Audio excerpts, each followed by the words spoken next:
Hello, everyone. I'm Eric Bolling, along with Kat Timpf and Eboni K. Williams. We are the Fox News specialists.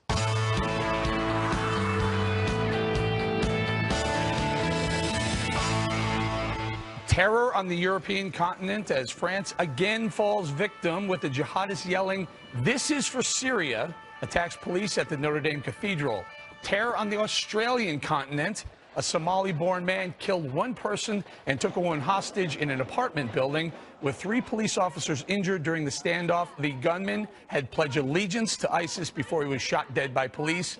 And the third jihadist in Saturday's London terror is identified as Moroccan-born Youssef Azagba. Terror every few days around the globe. No coincidence. It's just a few days into Ramadan. Can't imagine what the next 18 days might bring. Eboni, every day it seems like we're talking about another attack. Yeah, I mean, it's absolutely insane. And then what happened with Paris earlier this morning for a second, certainly lots of questions going on there, too. And I think what's sad to me, Eric, is none of it even seems surprising anymore. It's almost expected at this point. Not to confuse that with comfortable or condoning it, but it's almost expected that this is a way of life. Kat, well, every day we're opening this show talking about either a terror attack that happened today or a couple of days ago. And again, Ramadan. ISIS had said, you know, find your 72 virgins during Ramadan. We got 18 more days of this. Right, absolutely. It's gotten to the point where if you asked me to list what's happened in the past month, I would probably miss one. And that's a horrific thing. We should never get used to this. We absolutely should not. We have to get a handle on it. But at the same time, again, keep the civil liberties concerns in mind. But yeah, there's really nothing to say other than that. It's horrific. Very, very interesting. All right, let's leave it right there and let's meet today's specialist. She's a reporter for the Wall Street Journal. She covers politics from the United States to Asia and Africa and hosts weekly segments for Barron's, and she specializes in business and politics. Shelby Holliday is here. And he's president of Judicial Watch. He helped uncover the Hillary email scandal and is a New York Times best-selling author. And his specialty is being a government watchdog, and we need more and more of Tom Fitton's. Tom Fitton is here. Now, to follow up on everything developing today, the war on terror must be waged as a real war with a real enemy. The enemy must be named. It's radical Islamic terrorists. It's all hands on deck. See something, say something. Civil libertarians, hold your noses. We can't let this slime creep into the American streets. Surely our lawmakers get this right. They want to fight terror, right? Not lay down and roll over the jihadists and allow them to take hold here in America, right? Well, let's hear one of those elected officials. It's very hard to prevent something like this in a free society. The only way to be fully secure is to lock everybody down, and I don't think any of us want to live in North Korea.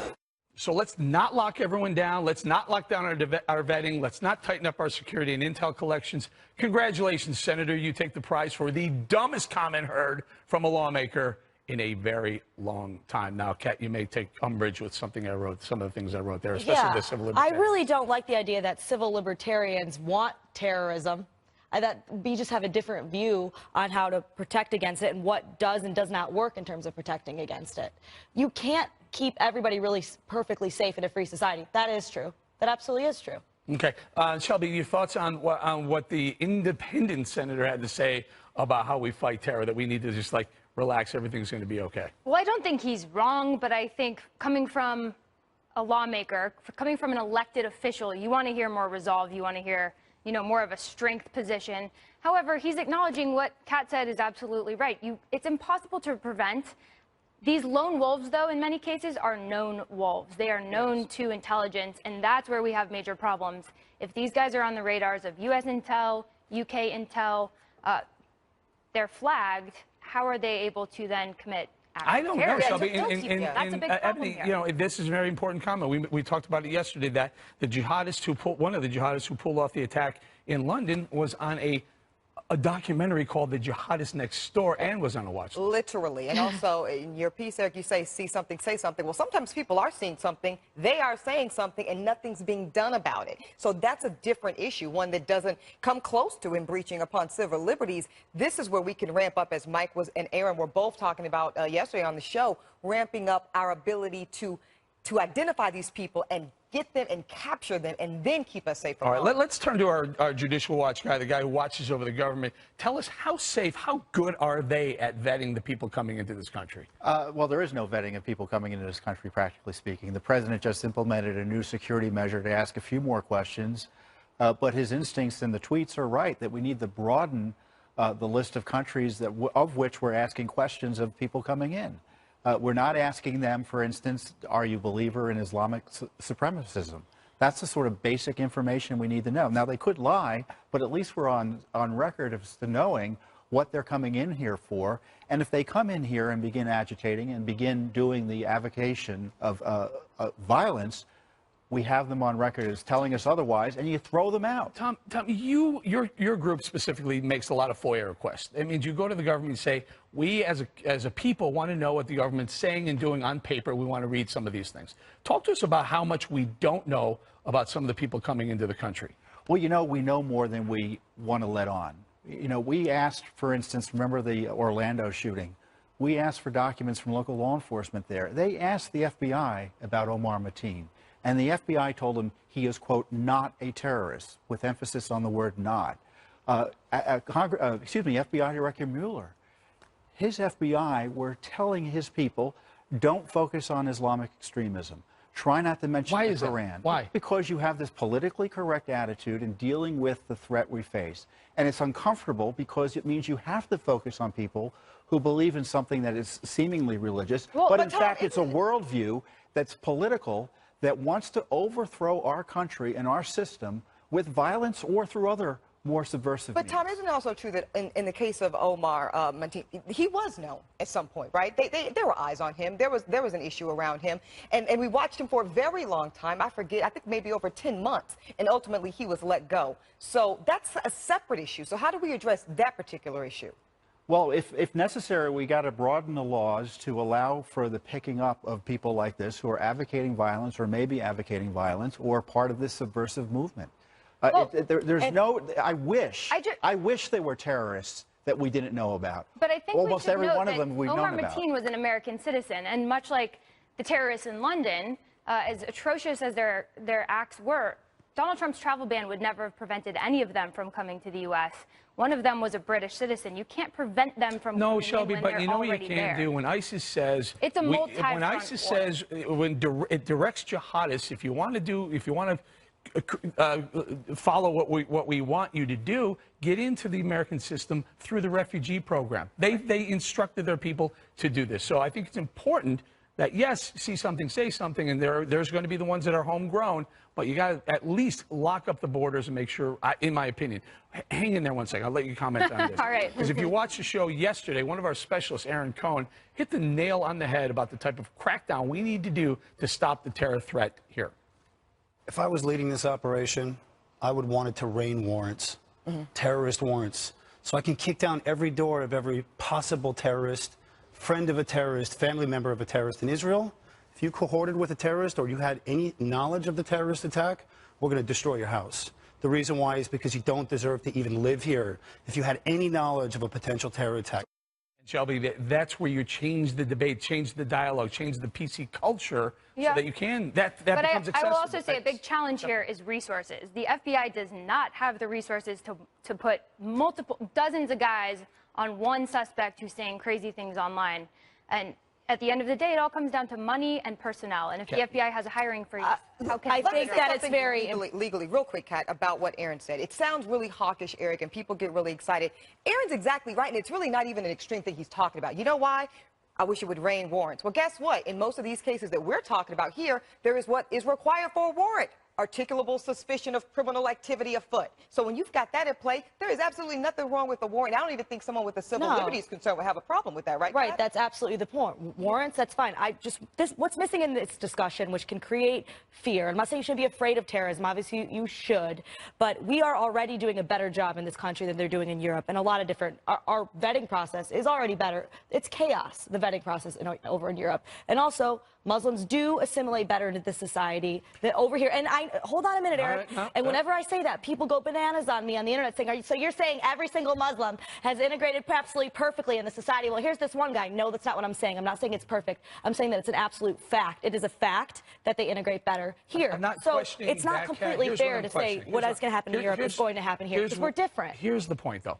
We're different, and we still are different. But do you understand that Donald Trump was elected president? Yes, I do. If Hillary Clinton was elected president, she had planned for 4 times the amount of refugees to come into the country. We let 116,000 in last year. 116,000, right? She was looking for 400,000 or 500,000. Tom, you can respond to it, but Tom, are we going to be safe if we let 400,000 or 500,000 refugees come into America? No, and the Obama administration admitted the vetting process was susceptible for being gamed by the terrorists. And all President Trump wanted to do was put a pause on the refugee program, so we make sure that the vetting system is something that will keep us safe and secure. That's why he's angry, because he knows these bad guys are out there, and there's no practical way of stopping them. In fact, they have a pathway in, thanks to these recent court rulings and the lack of any secure vetting system to keep them from coming out. We outsourced the vetting to the United Nations, and it's actually moving along faster than they promised it would. That's a recipe for security. So let me address Ebony's concern as well. I understand what you're saying. Get a warrant, go through the legal system. But Donald Trump's trying to keep the place safe by executive order, and we have two circuits who are saying no, not so fast. And all he's trying to do is make the place safer. It's not as easy as one might think to do what Aaron Cohen suggested, let it rain warrants. I'm not saying it's easy, Eric, but it can be done, and many times it is done. Here's the issue. Tom laid out a perfect argument. You lay out a perfect argument as to why President Trump's ban should be permitted to go through. If only he would get out of his own way. And I'm going to stick by this, Eric, because unfortunately the president's own words are what is holding up his ban. And Had he not said and not stuff, just during the campaign, after the campaign either, with him calling it a ban. We need a stronger ban. Wait, watered down. All of his whole team is like, it's not a ban, it's not a ban. He's like, it's a ban. How is that good, Eric? Come on. Because when you talk to legal experts, they will say, you know, candidates say a lot of stuff on the campaign trail. They could get a little crazy. They play to extremes. But now that he has put this on the record as president, but again, it's not a Muslim ban. Again, we can't ban people because of race or religion, but we can ban them, and we have in the past many times over origin. But here's country one more of origin. question. You can ban country of origin. You can. That's legal. President Trump wanted to put a 90-day pause on travel. Well, had his ban been implemented and executed, we'd be at the end of 90 days and nothing's happened. So does that hurt his case legally? Do we not get to do this? Do we not get the mayor of London who said Trump's not welcome here? Well, it's just the mayor of London. I guess if Trump's not welcome in London, are you also talking to the 50% of Americans who may be traveling to England or throughout Europe? That voted for him that may be traveling throughout Europe. You would not want those as well. We're going to leave it right there. The U.S.-backed offensive to take the ISIS capital of Raqqa now underway. Would its success land a knockout blow to the terror group? And this, very important news, ABC News reporting that James Comey will stop short of saying President Trump obstructed justice when he faces the Senate on Thursday. You won't want to miss this. We're going to break it all down in a few minutes.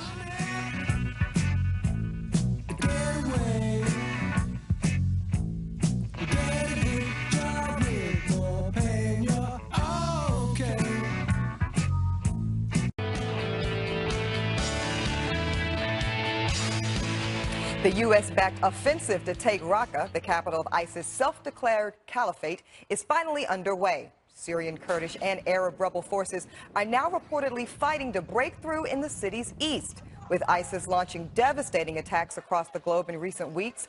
But will this battle mark a decisive turning point against the terror group? Tom, I'll start with you. We opened this show talking about how every single day now it seems to be something worse and worse and worse coming from this terror threat.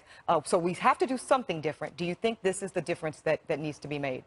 Well, this is the big remaining holdout for ISIS, and obviously if we knock them out there, that would be significant. But the question is, who's the we? I mean, do we really know who we're supporting here? It's mostly Kurdish, but you have these other groups involved. And the whole problem with that conflagration there is that we don't know whose side we're on, if they're good guys or bad guys. We pretend to know, but we really don't, because I don't think many of our leadership understand the nature of the battle there in the Middle East, where you've got one group of terrorists who want to see us destroyed, battling another group of terrorists who want to see us destroyed, and we're picking sides. And I hope we're on the right side here.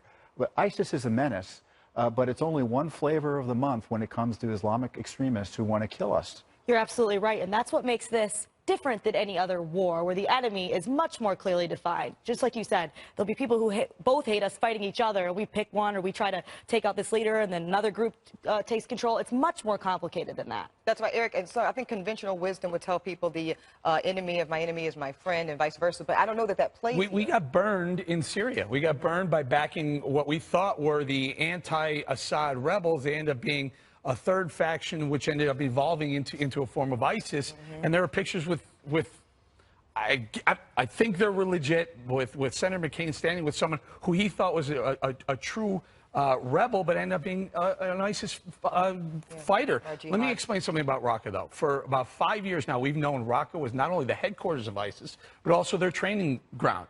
For 5 years, we've known this. Why haven't we gone and leveled Raqqa? I know that here's the pushback. Well, there's a lot of innocent people in Raqqa. Well, you give them you give them 3 months. If you're innocent and you're not a supporter of ISIS, get out of Raqqa. Sorry, just get out. And if you're still there in 3 months, we're going to make that place a parking lot. And there's going to be collateral damage, but that's the way it is. But then wouldn't they also know? Wouldn't the bad guys also know? Well, they do know, and I read today, Wall Street Journal reported, they've been preparing, ISIS has been preparing for this battle for a year. They're lining the city with explosives.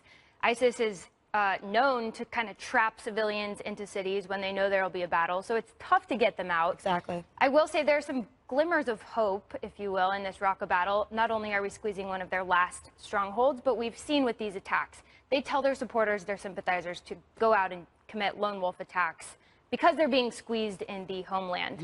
Well, they're getting slower and slower at responding and taking credit for these attacks. Their communications has been completely disheveled. They're slow to respond. So what's different this time, Shelby? A lot of them have been taken off the battlefield. Okay, my point is, what are we waiting for? I mean, why has this not been done years ago, months ago? You have to do it tactically, and I think the U.S. is making a statement by backing forces rather than going in as American forces themselves. Guys, we've got one more to get to. President Trump now jumping into a dispute threatening the coalition against ISIS. Now, he's taking credit today for pushing 7 Arab states to suddenly cut off diplomatic ties with the country of Qatar. That's a critical U.S. military partner, which has been accused of supporting terror groups tied to Iran. So further complicating this, kind of going where you guys are picking up, I want to go back to something Eric said, though, this issue of civilian casualties, because it's delicate and it's sensitive and people really get in their feelings about it, and understandably so.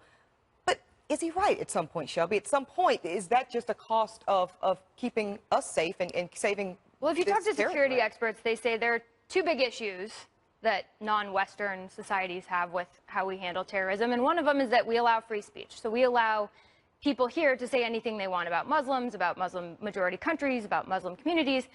That's part of living in a democracy. That's defensible. But on the other hand, when you are in these war zones and you are killing civilians with drones and bombs, that's a lot less defensible, and that's something that we're not targeting civilians, though. We're not targeting civilians, and the enemies will pretend that we're targeting civilians, but the facts are we're targeting the bad guys, and sometimes mistakes are made. And no one's doing it intentionally, Lord. To be fair, though, if you're a dead civilian, you don't really care whether you're dead on purpose or not. So we shouldn't bomb anyone because there's a danger of accidentally hurting an innocent. We have to defend ourselves, and this is part of self-defense, is killing the terrorists. And sometimes we use these allies to go at them. And my concern is we don't know who the allies are. You know, we're complaining about the Qatarians being associated with the Iranians. We've been playing footsie with the Iranians in the Syria conflict for years now. 4 years. 4 years. Well, we had been, and maybe less so now in the last 5 months. Probably more so than we want to be, even now. Don't disagree with that.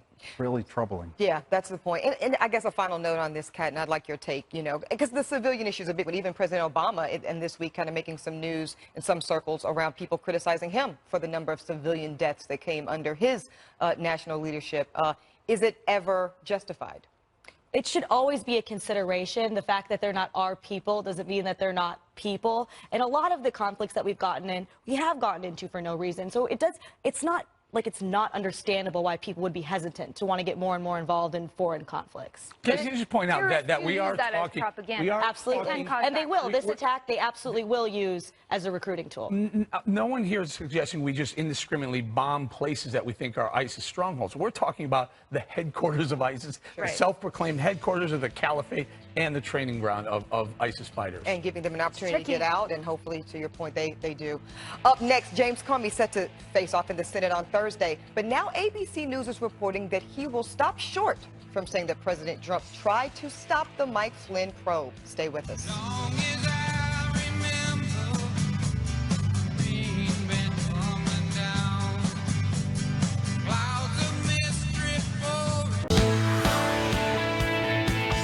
We're just 2 days away from James Comey's testimony to the Senate Intel Committee, and ABC News is out with a potentially game-changing report this afternoon.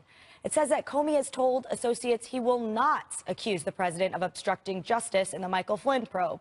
The report cites a source familiar with Comey's thinking, and Charles Krauthammer has laid out why that may be the case. If it were obstruction, then he is indicting himself. Because he had to bring it forward. For not making a statement, for not bringing it out in the open. So he can't say it's obstruction, which is what everybody who wants to see Trump destroyed is waiting to hear. So what we will hear is something navigating in between and saying, well, it wasn't really pressure. He was speaking on behalf of an associate, a friend. It could be interpreted in various ways. That's what I think is going to happen, and that's why I think it's going to be a bust. Can I explain Bolling, a little bit further? You called that, yeah, by the way, here's why, and Charles is 100% right on this. 18 U.S. Code number 4 talks about if you're a federal authority and you know of a felony and you don't report the felony, and this is here's the code right here. Misimprison of a felony in the federal system is a felony punishable by a fine of up to 3 years in prison. So what he's basically saying, Charles is right, that if he did say, I knew that Trump obstructed justice and under oath, whatever, a month or two later, I didn't report this felony, he would be indicting himself to open himself to. And Eric, to your credit, I mean, prison time. You said that's the day this kind of all broke, you know, even before we got to the statute books out. You said, you know what, if indeed that's what he's saying now, he's got a serious problem on his hands because he testified to something very different than that a couple months back. And also, why didn't you say anything when it happened? That's a huge credibility question. And also, Eboni knows this, to obstruct justice requires intent. And I don't know if James Comey could tell Donald Trump's intent when Trump said that. Maybe he was joking. Maybe he was being suggestive. Yeah, I mean, Donald Trump is certainly there to shake up Washington, and he says whatever's on top of his mind. And it's very hard to say, I know exactly what you intended to say when you said that. And so maybe that's why James Comey, I don't think it's possible for James Comey to come out and say he obstructed justice. Here's the thing, though. Do you think However, that's going to change anybody's mind? Say some other things about his memo. We're talking about a Democratic talking point here. I mean, the headline is President Trump is president, and he's allowed to talk to the people who work for him, including the FBI director, who answers to him. He's the top guy when it comes to making prosecutorial decisions. It may make people uncomfortable, but he is allowed to talk about what his views are. Wait, what was that you just said, Tom? He is the top guy when it comes to making prosecutorial decisions. Who's President Trump? He could have told. No, he's not. He could have told the FBI director and the Justice Department, don't pursue this issue. No, I think it's a waste of prosecutorial resources. Not if it's an investigation into him. No, he can't. No president can. He can. No, he cannot. He can. He literally cannot. He's running the government. They answer to him. Now, if they don't want to, they can resign. They can object. He can be impeached if he does it corruptly. But we're paying him to make these types of decisions. This is all out of noise. What? Right? He doesn't run the Justice Department. He does. No, he doesn't. But he doesn't. The Attorney General reports to the President of the United States. But the Attorney General is the chief law enforcement officer of the United States. That's right. And he could direct the Attorney General, don't waste your time on the Flynn prosecution. Well, my goodness, I guess I wouldn't like a world. And it's not obstruction of justice. It happened, though. I mean, President Obama was, how many times? Listen, do you think it was coincidental that Bill Clinton boarded Loretta Lynch's airplane on that tarmac in Arizona? Or do you think that is there at least a chance that Obama said, you know what?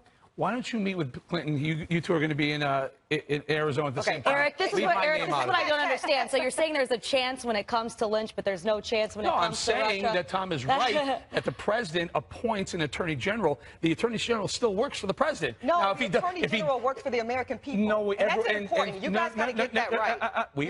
They all work for the American people, including the president. However, the president appoints the attorney general, and Tom is right. If the president, even the president, does something that's corrupt, the attorney general can bring charges, and the Congress can impeach. That's the way this Well, I works. think you brought up Let's an not important say point, that. because what Let's the not say that president can do, the president. Hold on. That the attorney general is independent from the president. He's Yeah. not. Well, Yes. the FBI director is, but the FBI director can be fired by the president. Yes, However, no, that's that is true. becoming a huge problem for President Trump, because people look at the firing of Comey as red flags. That's why we are where we are. That's why we have a special prosecutor. That's why we're turning this into must-see television on Thursday, because people can't stop talking about the firing of James Comey and everything that led up to it. So Tom, I want to be he really does have respectful to influence. you, but I It's just don't not want helpful. anybody watching this show to walk away thinking that any president, not Barack Obama, not Donald J. Trump, not Abe Lincoln, can decide who is prosecuted in this country. He can direct Attorney General to prosecute people or investigate and then prosecute. Obviously, the Attorney General has obligations to follow the law and not do anything inappropriate. Right. But the president can have a say. Well, they can have a say. but And, he doesn't this make a is what he was determination. doing. He was expressing concern that the Flynn investigation was going nowhere, and they should give him a break. I don't now, think the he FBI knows director that. didn't take it anything other than, evidently, as his opinion. Tom, for the record, I don't think President Trump obstructed justice. First of all, that's a legal conclusion that Jim Comey is not in a position to make. I just want to be clear. Can I ask Kat? So on Thursday morning, 10:30, whatever time, Comey is going to take the stand, raise his right hand. He's not going to say that Trump obstructed justice. He's not going to say there's any collusion between the Trump organization and Russia to affect the election outcome. He's not even going to say there's any evidence that Russia actually affected the outcome of the election. Can we move on? Is it time now? We say, Eric, okay, not until it's complete. let's We go. still haven't heard from Flynn. Flynn just submitted a whole bunch of new documents. We also don't even know what Comey said yet. We should just wait until this is done. And the best thing that could happen for Trump would be if, as you're predicting, there's nothing. I'm saying that I don't know yet. People still have questions. And if it were something that the left was doing, I think that you would have questions too. One other thing, the ABC is reporting that Comey will counter the fact that President Trump is saying Comey told him 3 times he was not under investigation. If Comey disputes that tomorrow, Thursday, losing my days here, that'll be big news. And Eric, you saw that the market reacted severely last time Comey testified, so this could be a big day, not just politically, but also in terms of the market. Well, you know what we're missing also? Tomorrow, there are 4 Intel heads that are going to testify as well under oath. I mean, we're getting lost in waiting to see Thursday what Comey's going to say. I think there's going to be a lot of news coming out of tomorrow's testimony. I encourage President Trump to release all the information so we find out what went on with Obama spying on him. Take the wind out of sail out of a lot of these congressional ridiculous hearings. Should he release his taxes as well? Another one. I would encourage him It to might do be so. helpful. Yeah, me too. All right. Well, pressure is growing on Justice Ruth Bader Ginsburg to recuse herself from the Trump travel ban case. Why its outcome could be hanging in the balance right after this.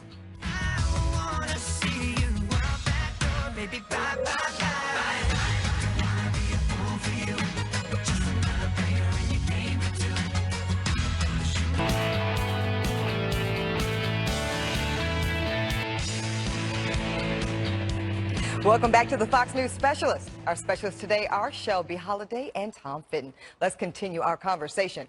Calls are growing louder for Justice Ruth Bader Ginsburg to recuse herself from the Trump travel ban case. Last July, in an interview with the New York Times, Justice Ginsburg said this, quote, "I can't imagine what the country would be like with Donald Trump as our president. For the country, it could be 4 years. For the court, it could be, well, I don't even want to contemplate that." Those remarks have critics claiming she would let her personal bias against him tilt her decision on the travel ban. Now, I'd like to point out that our very own Greg Jarrett has a piece right now on FoxNews.com talking about why he feels she should recuse herself. And I predicted, Eric, that this would be a problem for the justice when she came out and spoke politically about this election. And here it is, biting her. You did. You mentioned it, and a lot of jaws dropped when she did that as well. Because now, I mean, look, here, as you well know, the only way that she's going to be able to be taken off this case is if she recused herself. She can't be told to get off. But now, when she did that, didn't she open herself up to judicial activism, judicial bias on everything that she decides that is a very far right, far left debate? Like this, for one, Trump travel ban. It's got his name on it. She's already said, I don't trust him. I don't like him. Isn't it biased already? Obviously, but she didn't think she'd ever really be in this position, which is why she said it. Let's all be thought he was honest. gonna win? Nobody thought he was going to win, or she wouldn't have said it. She crazy. knows it's bad. Yeah. Well, nobody thought. I didn't think. Well, maybe you did. There was like a couple people at this network that predicted it. I wasn't one of them.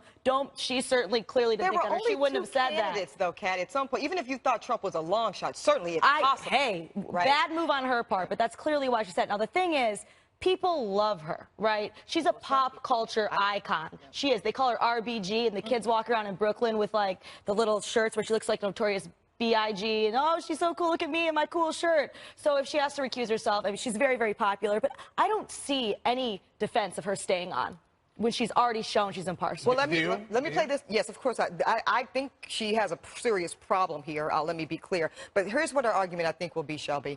Well, I did say that. I did feel that way. I still don't like Donald Trump. But I am such a Supreme Court justice that I can elevate and lift myself above my own partisan politics and still remain fair and impartial. Yeah, I think she could argue that. And I think once you become a Supreme Court justice, you get there because people trust your impartial decision-making. But I do think those statements undermine the trust we have. Don't go anywhere. And Don't go anywhere, Eboni co-host. brought this up. I got to call out my girl here. Here we go. Eboni, bring it, Bolling. If Donald Trump and Kat, if Donald Trump said something as a candidate and you want to hold him to that standard with the executive order on immigration, on the travel ban, that he said when he was a candidate, aren't we not saying the exact same thing about Ruth Bader Ginsburg? Look at me, I'm being consistent. Let me answer this. And you are. If it were up to me and I got to make a decision, I would take her off the case. I would. So I would. is Eboni Wilson, Well, Williams recommending She doesn't Ruth Bader step down. aside? I'm recommending she step down. Look, Yes. by her recusing herself, it doesn't mean, hey, I'm saying I'm biased. It means, look, I've said these things in the past, and I understand as a judge I can do, and a justice I can do, put it aside and decide the case independently. But I recognize if I were to participate in this, people would think that the system is rigged and that I'm biased, and I don't want to undermine the judiciary. I don't want to undermine the Supreme Court. So for the sake of the rule of law, I'm going to step back, even though I know I could probably decide the case fairly. Frankly, I don't think she could decide the case fairly, but, you know, we do presume they're going to be honest and ethical up there. Otherwise, we can't let them be there.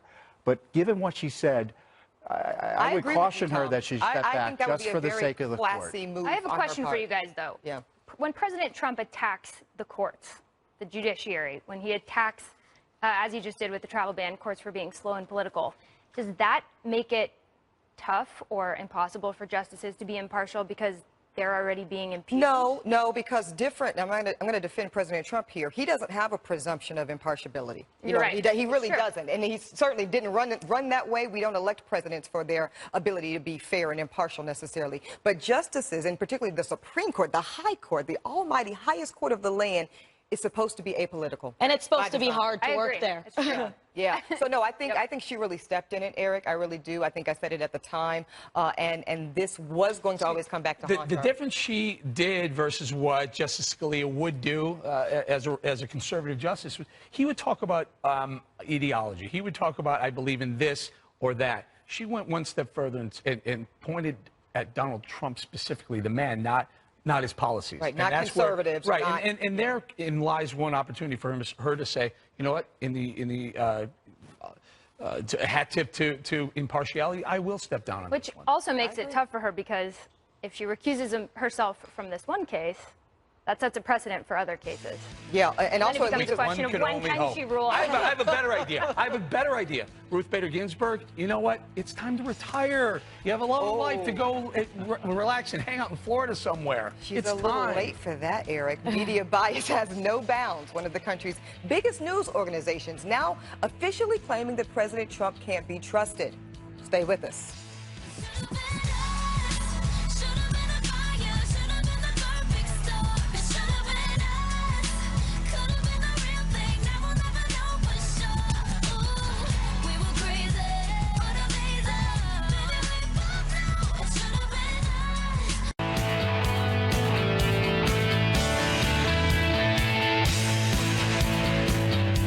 Media bias against President Trump has run wild in the days since the London terror attack, with the president's blunt reactions on Twitter provoking widespread hysteria in the press. The president hit back on Twitter today, writing, quote, The fake mainstream media is working so hard trying to get me not to use social media. They hate that I can get the honest and unfiltered message out. Helping prove his point, a report from the Associated Press about his response to London saying, quote, President Donald Trump can't be counted on to give accurate information to Americans when violent acts are unfolding abroad. The media isn't even attempting to hide its disdain anymore. And, Tom, we saw that with, well, the mainstream media also doing it, but we saw that with the mayor of London saying, hey, Donald Trump, you're not welcome here.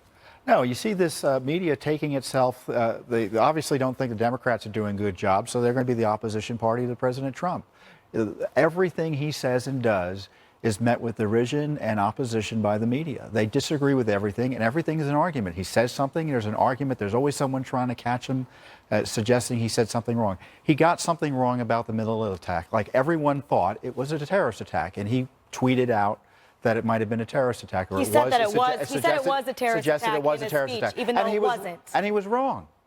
So he was wrong. And let me what's the big deal? But he's also right fundamentally on the issue of terrorism. Right. But let's talk about this for a second. Let's stay on Main Street. Come on. You was can't. He maliciously so you're saying wrong? that. So you're saying. No, but Okay. does it matter? It does So are you matter. saying that he deserves no blame whatsoever in terms of people saying he can't be trusted to report accurately on terror when he hasn't accurately reported on terror Look, as recently as a week ago? He's conveying media links, and then he's being But attacked answer for my conveying question. media Answer links. my question. So he deserves no blame for someone saying you can't trust him on how to report about terror when he himself isn't accurately reported about terror. He deserves no blame. Because he made one mistake reporting about a terrorist attack that seemed like a terrorist attack. The idea that the President of the United States, therefore, can't be trusted on any reporting I didn't say that. or confirmation of terrorist activity I didn't say he is should not never true. be trusted. I'm just saying, so you're saying he deserves no blame. Well, can I you're jump in? changing the He question. did not get ahead of the how- Times Square. I will say, he did not tweet about the Times Square car crash. That looked like it could be terrorism. He didn't say anything. That was an incident in the U.S. I think that's more important than And commenting on Eboni, Manila. what is the big But deal he that still if shouldn't have one said time something. he called something a terror attack that happened not to be? I mean, in the meantime, he reaches out when he tweets or hits social media.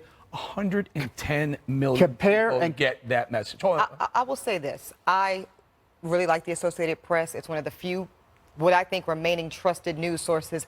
I actually don't like that they did this. I don't like that because they can have that opinion. He was wrong. I'll answer your question, Kat. I do think the president is to blame for some of this presumption, but I think to come out and say it uniformly that he cannot at all be trusted on any of these issues relating to terror is should too we hold the broad. AP at the same level, a same standard that if they make a mistake, That's what I'm saying. that It's they too will not broad, be ever to be and trusted again? because they are one of the last standing, perceived to be objective news outlets, this is too strong and broad and blanketed of a statement. I agree that it's too strong and broad and blanketed, but I think it's also too strong and broad and blanketed to say that he deserves no blame for this reputation whatsoever when he does. You know, Wait, I've been hold on. talking to a lot of... Hey, reputation I mean, he made a mistake. He made a mistake on a tweet. He did make a mistake. He made the mistake in the speech when didn't before he drop a started the bomb climate. somewhere. I'm He not didn't- saying that he he made a did. I mistake never in a said that he tweet. did drop. I mean, well, he did, but that's not what I'm talking about. Also, when you talk about London, when he said that the mayor said that there was no reason for alarm, when really what he was referring to the police presence. Shelby, as you pointed out, there's times when he's done a great job of waiting and seeing. There's times when he hasn't. I think that the times that he hasn't could give someone pause. I also completely agree that to say that means he can never be trusted is asinine. Yeah, And no. luckily, we haven't had anything happen in the U.S., you know, God Thank forbid. God. But if and when, I think I would hope he could be trusted. I would hope Americans can look to the president and understand what's going on. I also will say, though, I've been talking to a lot of Trump supporters recently just to get their temperature, see what they're thinking, and they cannot stand that the media keeps talking about President Trump's tweets. They think it's overblown. They think, you know, he's always tweeted. They love it. Just They love quickly, it. compare and contrast this honest mistake with the mendacious lies of the Obama gang about Benghazi. I They don't like lied Why do you Obama gotta about do a that? terrorist Why do you attack. gotta compare it to Benghazi? There's nothing relevant. An honest mistake versus knowing lies. Obviously, knowing lies is worse than an honest mistake. I was Tom, never saying obviously. that it wasn't. Tom, what do you mean I was never Obama saying that it gang? wasn't. I think What's the president the should be held to a connotation to higher that? level than both of that. Yeah, Hillary Clinton, Wait. Obama, Yeah. Susan Rice, the gang. Susan Rice, who went out and talked The about gang? and went on Yeah. 5 separate talk Brooks. shows. I resent and that. It seems to have a lied. racial connotation. Well, I'm going to none call you out intended. on They're a that. bunch of crooks. Yeah. We're going to settle it down a little bit in the break. When we come right back, we can circle back with our specialists, Shelby Holliday and Tom Fitton. Don't go away. Wish we could turn back time to the good old days when the mama sang us to sleep, but now we're stressed out. Wish we could turn back time. Time to circle back with our specialists, Shelby Holliday and Tom Fitton. Tom, I wanted to ask you this question, Judicial Watch guy. What did you think of the leaks and the arrest and all that happened today? 4.5 million people have security clearances, and it's no surprise in someone like Reality Winner, we win with that. Reality leak. But it's a serious issue. Too many people have access to this sensitive information, and this casual approach to leaking classified information just because you hate Trump can be justify a lot of lawlessness that can put our national security at risk. How did she get security clearance, classified security clearance, when she's tweeting about standing with Iran if we ever went to war with them? How do you track 4.5 million people's security clearances? I don't know. Better than we're doing now? It's an absurd process. They barely can figure out the names and addresses of the people who have security clearances, let alone investigate their social media. The leaks didn't even implicate Trump at all, so great job on that one. Okay, I'm going to lighten it up just a little bit here. A bit of a heavy day with all our terror news. It's being reported that less American teenagers are working summer jobs. So in the spirit of that, Shelby, what was your first summer job? I worked at a frozen yogurt shop. There you go. And then I was your average, boring nanny. No, You're the best that's family excellent. ever. That's excellent. Tom, But it's such a boring summer job. Any one of them. I worked at Bamberger's. Okay. Fry guy or cashier? Oh, no, that was retail. Macy's, before Macy's, you had Bamberger's. Oh, that's a retail shop. Oh, yeah. I thought it was like a burger shop. Look at me. Okay, go figure. Bolling, what was your summer job? I had a paper route. Paper route. Cat? I worked at a pizza and sandwich shop. Okay, excellent. Yes. What was yours? Oh, I had so many, but I sold chicken wings. That's a bit of a buried lead there. All right. Look where we are now. Thank you to our Fox News specialists today, Shelby Holliday and Tom Fitton. And we thank you all for watching. And make sure to follow us on social media at Specialist FNC on Twitter and Facebook. Remember, 5 o'clock will never be the same. Special Report is next. Republicans huddle up as the summer legislative session begins.